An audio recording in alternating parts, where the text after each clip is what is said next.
This is what Sonoff NSPanel Pro looks like after the firmware update. And it's released today, so let's talk about it. And it's gonna be really gentle because, well, it's live, it's connected to power, so I don't want to get shocked.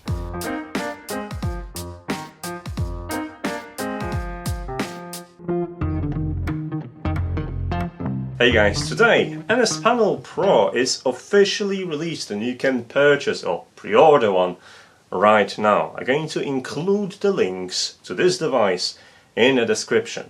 I already covered my first initial reaction in this video, but I didn't really cover advanced features because we were due for an update, a firmware update bringing even more functionality to this device, and that's what's been promised to me over the weekend, so I could have a video on Monday, and that's why we're here. Before we get started, I will be referring to the latest release, which is up version 1.2.2 and ROM or OS version 1.2.3, with the Zigbee hub version being unchanged, which is 1.0 right now.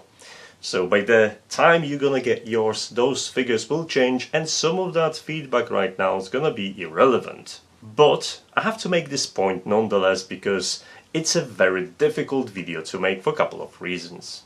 Initially, ITEAD has asked me to actually cover this device, and while I could reveal some of the functionalities in my first look, I couldn't really talk about others because they weren't simply implemented. Now I've been giving a deadline where the update would drop and where I could release a follow-up video, but there is a problem with this. I've run into some bugs which are currently present on this device, and I know for a fact they're not going to be fixed until the end of the month, which means in some ways this device isn't usable right now and I can't simply test it. At the same time, they kind of ask me and expect me to release a video about the device that, well, it's not ready for the market just yet. And it gets worse because a lot of all the features that are actually taking advantage of the hardware inside, it's not going to be available until November, which is really disappointing because it leaves me with nothing to talk about it, because what I've got is a hardware with a premise of functionality yet to come. And I know in a month or two, once you make your pre-orders and receive your devices, my feedback either is going to be valid because they haven't fixed all of the issues, or no longer valid because those been addressed, fixed, and no longer it's the case. And I'm going to sound like an old man complaining about something that doesn't exist.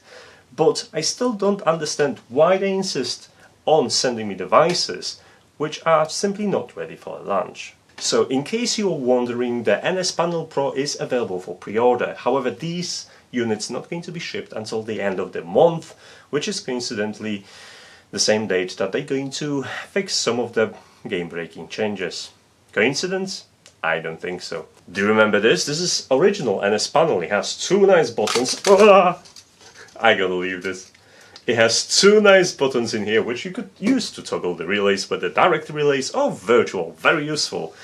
And despite very big similarities between the original NSPanel and the NSPanel Pro, those devices aren't even in the same category. This is a smart display, it's not even a relay, and it's not going to be a relay, which means it's not going to have a relay board behind it, despite having a module design, which I've basically outlined in my own initial video.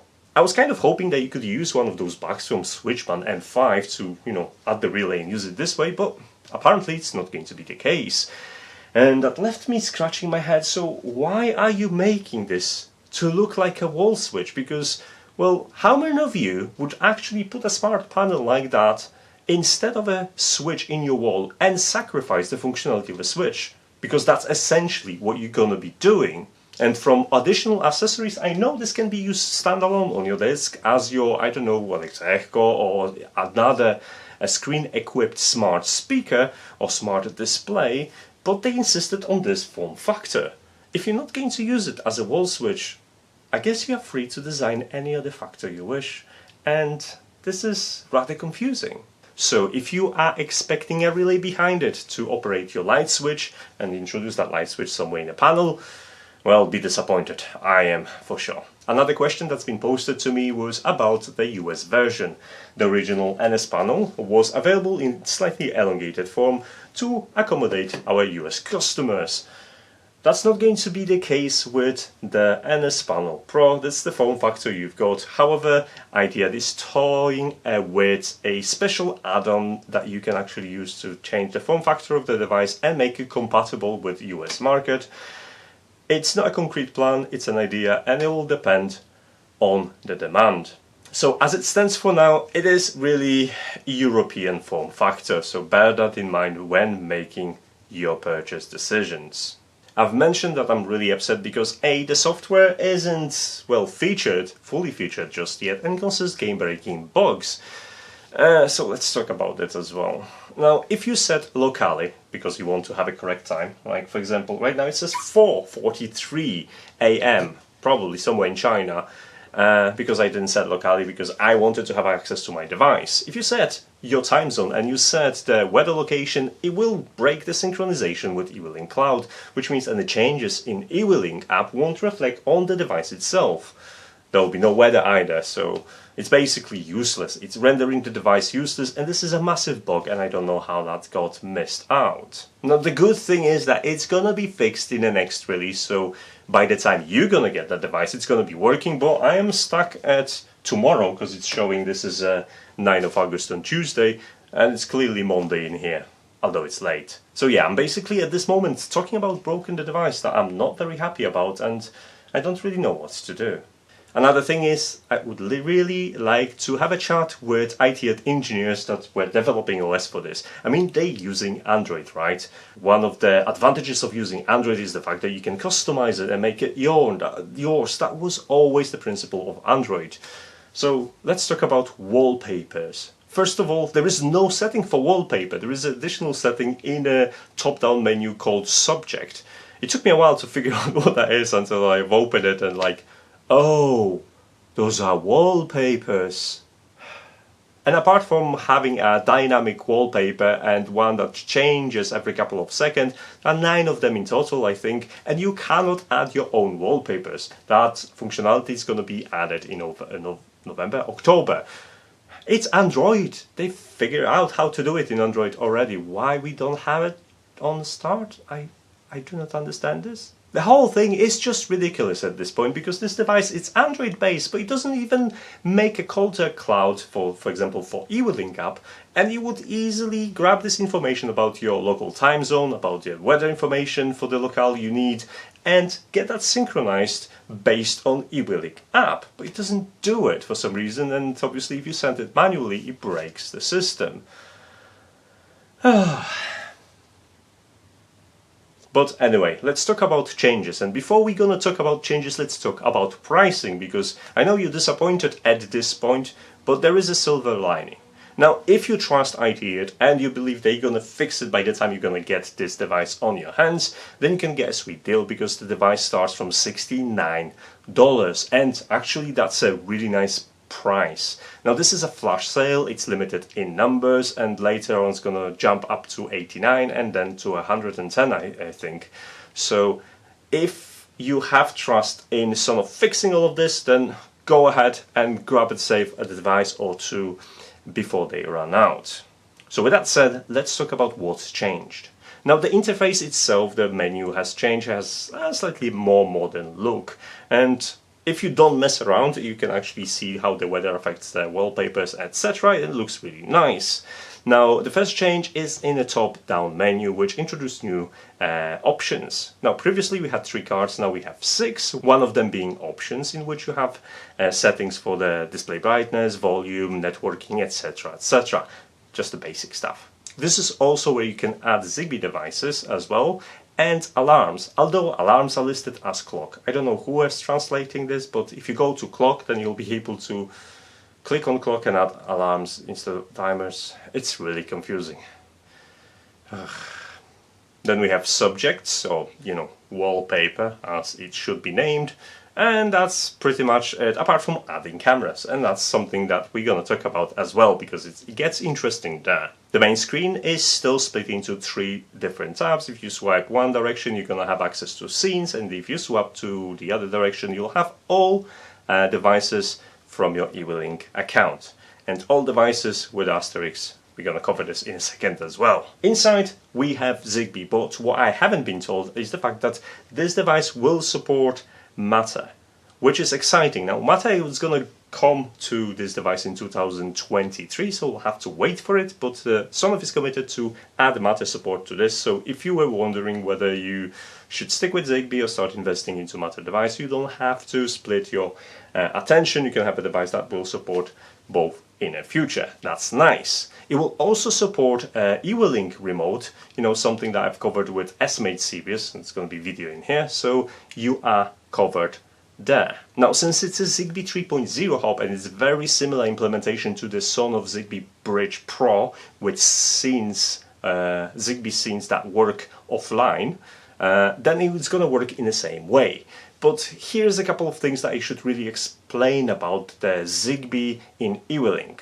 If you have eWeLink Zigbee devices, then no problem. However, I am always testing Zigbee devices from different ecosystems to see if they are supported, and so far my experience is as follows. If you have a device that is a carbon copy of something that already exists in eWeLink ecosystem, so let's say you have a third-party temperature and humidity sensor, it will pair just fine, it will work.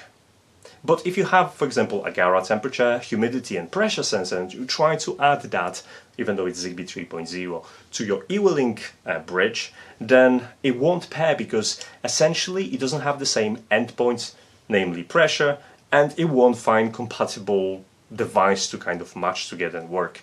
And I'm slightly annoyed at this because Tuya hubs are brilliant at this. I have like a generic Tuya hub and I was able to add devices from everywhere, because Tuya has like billions of SKUs to pick from, and it will always find compatible device for your Zigbee device, so don't know why they're doing this way. On the product page, they mentioned that the Zigbee hub will also work with protocols from ITEAD and Hue. I don't have a Hue products to verify that, but I've tried my Zigbee IKEA color bulb and the color temperature bulb, but I couldn't pair either of them. Whether I have an old firmware on these or something else wasn't working, I do not know, but in my test I couldn't get them to pair. Now what I could pair was Livarno Zigbee bulb with the color temperature, and that worked beautifully. So definitely there is some compatibility issues there, but you can get devices working. Now once you pair the devices, whether they are sensors or Zigbee Sonoff Zigbee Sonoff switches, they're working nice. There's a very low latency and the range is quite decent. Now I ran around my two-story building with a Zigbee Sonoff clicker button, and I'm pleased to report that everywhere I had reception. In fact, I could step outside of the house and go beyond the main walls, and within like 2-3 meters I would still get the event registered. When the event from Zigbee and device is recorded, you'll also receive a small prompt on your panel indicating that this just happened right now, and all the event log is available via messages menu from the top down menu option. In total, you'll be able to pair up to 32 sub-devices, which is enough to get you started. Overall, the Zigbee hub performance is very similar to what I've noticed while reviewing Sonoff Zigbee Bridge Pro.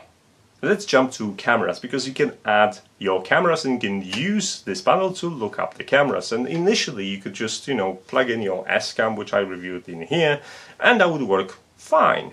However, now we have a new option. This panel will also support third-party cameras, providing they can output RTSP, so real-time streaming protocol. So if you have, like, for example, email cameras, I've tested it myself, was working beautifully. The only downside is that you'll have to type manually that RSTP URL via panel, which is, well, annoying, and I'd like to configure that via phone so I could just copy and paste the URL instead. That would be so much easier.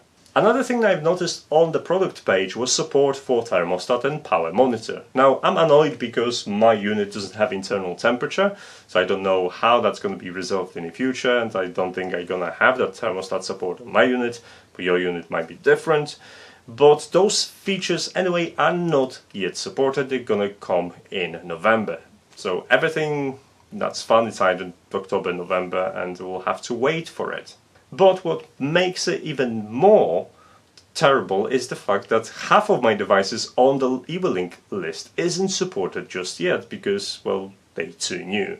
So the Elite or Origin series are not supported, some of the older switches as well, and you're only left with a handful of devices that you can actually use with this panel right now. Honestly, this all feels slightly silly because, well, you can look at the product page and have exactly the same idea I have right now, and I'm the person with the NSPanel Pro in my hands. On top of that, ITEAD is promising two-way conversations, ability to use the licensor, and many other features that will come to this device at some point, but right now it's just an Android display with not much to offer. I know that sooner or later ITEAD's gonna fix all the bugs and they will add those missing features. It's the question whether you're gonna give them the benefit of a doubt and get the device now at discounted price, or you're gonna wait until all the features are available, but you'll pay extra for the pleasure of having NSPanel Pro. So guys, I'm genuinely interested in your opinion about NSPanel Pro. Is it something you're gonna pull the trigger on, or is it something you're gonna skip completely? Now, I can't resist the feeling that I could just get an Android phone, put a tasker on it, and use UWLink API to create something even better without all that hassle. But that's just me. Anyway, you know how everything works. I do not have a publishing schedule, so if you're interested what's next and you know how YouTube works, I'm not going to explain you that. I have a couple of social media listed in there so you could follow me and, you know, start a conversation. But that's for now. Thanks so much for watching, guys. I'll see you next video. Take care. Bye.